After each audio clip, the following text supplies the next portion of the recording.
asawa ko. Sige, ako ngayon yung magsasalita. Kung makapanghusga kayo sa akin, inam.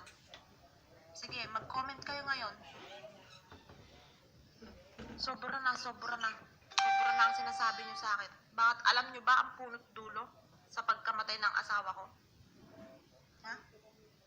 Hindi niyo ba alam? Gusto niyo pa isa-isahin ko? Gusto niyo pa isa-isahin ko ang punot dulo? Sumusobra na kayo. Hindi na nakakatuwa ang mga pagpo-post niyo sa video ng asawa ko. Sobra na. Hindi nyo alam kung gaano ako nasasaktan at hindi nyo alam ang punot dulo kung makapanghusga kayo sa akin. Eto ngayon, ako nakaharap nga ako ngayon sa social media. Nakaharap ako para sa inyo. Hindi ako nahihiya. Sobra na talaga.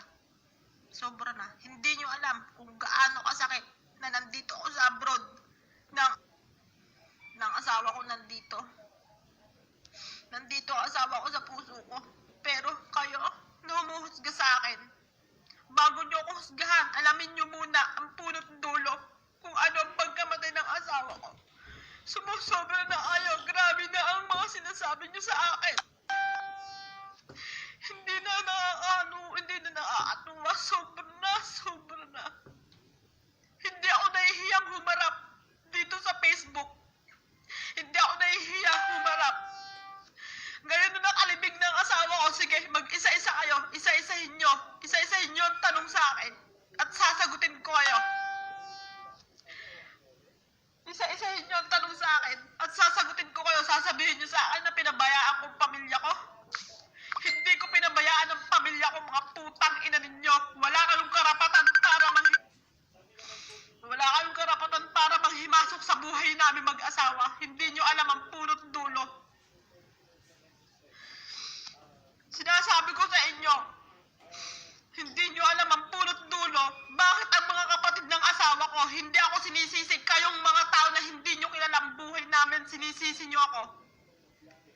Ayoko magmura, pero bakit sumusobra na kayo? Sobrang sakit na ang mga sinasabi nyo. O baka naman para manahimik kayo, ako naman ang magpamatay dito.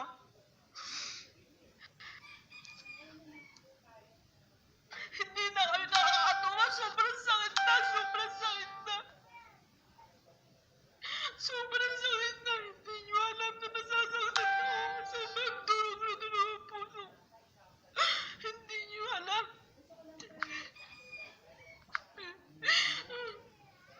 Grabe nyo ako husgahan. Grabe nyo ako pagsalitaan ng mga malandi. Bakit? May pruweba ba kayo? May pruweba ba kayo na naglalalaki ako dito sa abroad? Hindi nyo ba alam ang bataran dito sa Saudi? Kapag nakapag-hindutan dito sa lalaki, hindi nyo ba alam? Sobra na kayo. Sobrang sakit na sinasabi nyo sa akin. Ngayon naharapin ko kaya, sige, magsi-comment kayo sa video ko na to. Magsi-comment kayo. Mga kapatid nga ng asawa ko, sinasabi sa akin na pabayaan ko na. Kasi wala na kaming magagawa, kumalat na sa social media ang video ng asawa ko. Pero bakit ganyan? Hindi nyo man lang iginalang ang paglulungsa namin sa asawa ko. Nakikiusap kami sa inyo, pero tuloy-tuloy pa rin ang pagkakalat nyo sa video ng asawa ko. Sumusobra na kayo. O baka naman matutuwa na kayo kapag ako naman ang magpamatay dito. Hindi ko na kaya, hindi na tumagal sa puso ko mga sinasabi niyo sa akin.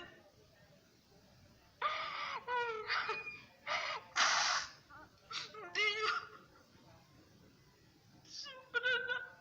Ang sakit. Ngayon kayo magsipost, ngayon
ang lahat na nakakakilala sa akin.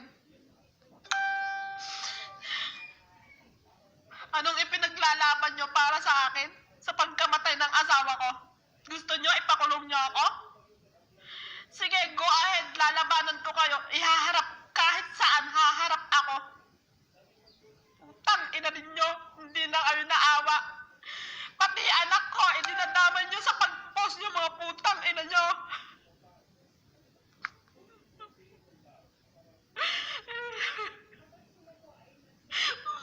Sa totoo lang, sobrang sakit na. Bakit yun ang higa kasi yan nila? Yun ang higa kasi yan nila siguro kapag ako nawala. Kasi halos lahat ng tao ako sinisisi sa pagkamatay ng asawa ko. Hindi nila alam ang punot doon kung saan nagsimula. Masakit na, sobrang na. Sobrang na, pagtapak sa pagkatao ko. Oo, inaamin ko. Nagkamali ako sa asawa ko nung nasa Pilipinas pa ako nang dahil sa kahirapan namin noon sa buhay. Pero na nandito ako sa abroad, never ako nagloko dito sa abroad. Sumusobra na kayo. Ngayon kayo magsi-comment lahat. Sige, magsilabas kayo lahat. Dito sa video ko na to. Tang ina ninyo, hindi ako marunong Hindi.